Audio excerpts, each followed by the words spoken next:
Chapter 12. Speech about the struggle of nature.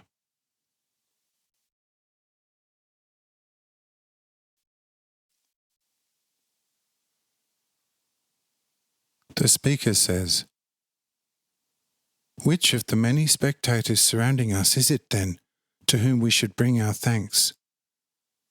For we cannot offer him anything else in this situation." Mark says, "He has forbidden us, for the sake of your salvation, to reveal him before the right time, and so we are still silent before you. But the right time will come today, in which you can get to know him with a glad heart, and through him some of your mistakes."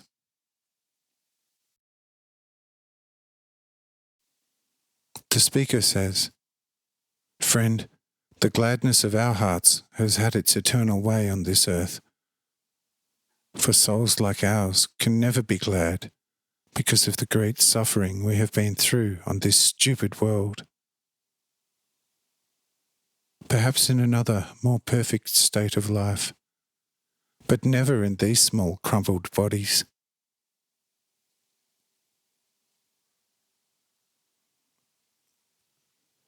Cyrenius, now standing quite near, says, "Look, I am the supreme governor of Rome, in all Asia and a part of Africa, as well as in Greece. I have now got to know you and found that you are no disreputable people. I will take you into my care, and nothing will happen to you, and a suitable occupation will be found for your spiritual powers. But you must, finally, let yourselves be treated a little, so that you don't see us Romans across the board as devils, even of a better sort, or call us good devils, like my old honest Mark.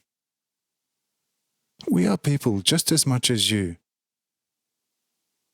That you have been led into great temptations by some unknown reason of the divine resolution, and thereby in great suffering, whereby your souls have been enlightened, as it seems to me.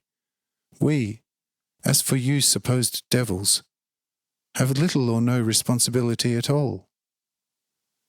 But you have to thank us for your healing, and particularly one of us, who is a so-called all-powerful Saviour. And you probably see that we have not acted devilishly towards you at all. Therefore, you must, as I said, let yourselves be treated along with your basically not totally wrong opinion, and soon you will be of a glad heart again."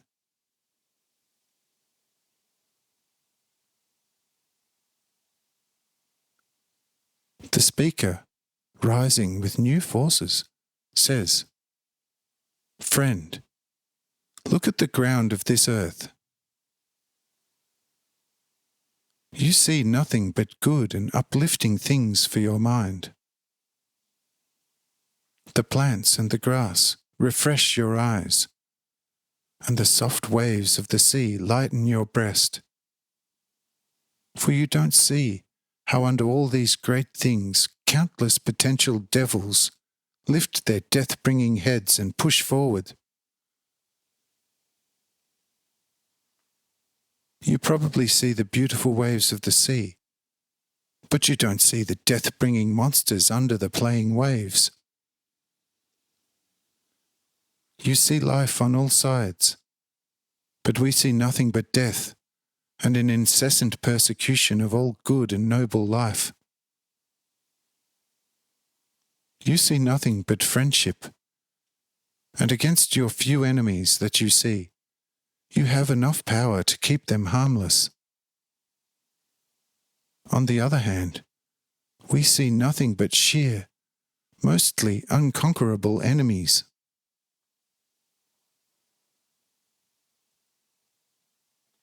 O friend, with such unmistakable vision, it is difficult to be of a glad heart.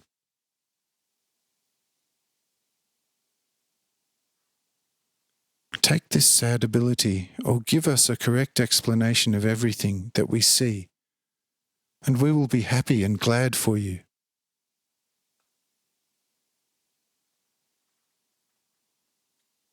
After unthinkably long times, when a soul has fought and fought, there must be a better fate. But where is the ironclad certainty? Which unheard of battles and storms will the poor souls have to withstand until then? Will it proceed victorious, or will it perish forever? What certainty do you have for all that?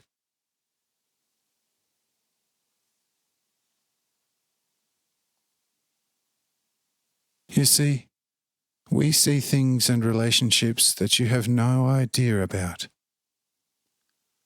But we'd never see anything about the certainty of a blessed condition after the death of the body. Only a constant watching, worrying and fighting will tell you how we see it. Every life is an ongoing battle with death, just as every movement is a constant battle with quietness. Quietness itself, however, fights movement because the constant tendency towards movement exists within it. But in the end, who will win? Quietness, which constantly seeks movement, or movement, which constantly seeks quietness?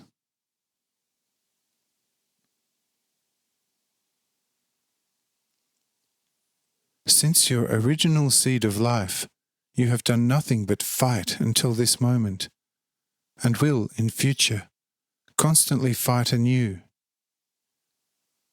And as long as you fight, you will have a life, but no other than a constantly fighting one, which is equipped only with sparse moments of holiness.